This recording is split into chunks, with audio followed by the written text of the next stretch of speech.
What was that initial phone call from the Phoenix like? It was about 2 years ago now, still at school. I was about 17, 18. I got a phone call from their reserve goalkeeper, Jonathan Gould, to play in a friendly game against Brisbane Roar about 3 months before I got asked to play for the actual league game in Sydney. Tell me about your injury and how that happened. I was about 40 minutes through a game and we were playing Canterbury at home in Hawke's Bay, and I've jumped up for a header and someone's taken my legs out from underneath me and I've sort of slipped on my ankle and put all my weight through the outside of my ankle. I heard, noises that you probably shouldn't want to hear when you go down, crunching of bones and stuff like that. So I went off. Initially, only thought it was just a sprained ankle, but deep down I knew it was worse.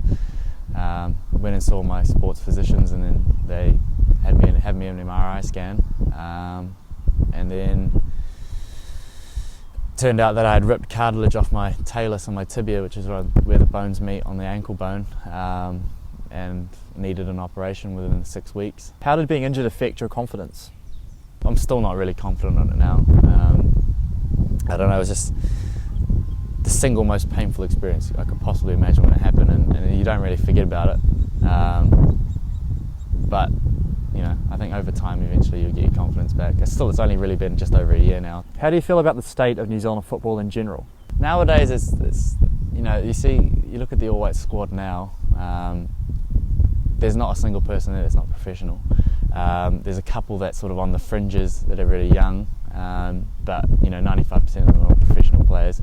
Some of them playing in Europe, some of them playing all over the world. So it's the problem with New Zealand football is difficult to break it if you're just playing domestically.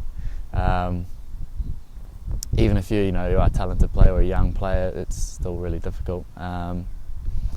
Obviously, they're going to pick professional players over amateur or semi-professional players. It's not the same ball game really. So that's one downfall. But I suppose there are a few players that manage to crack on from the ASB into the All Whites, but it doesn't happen very often.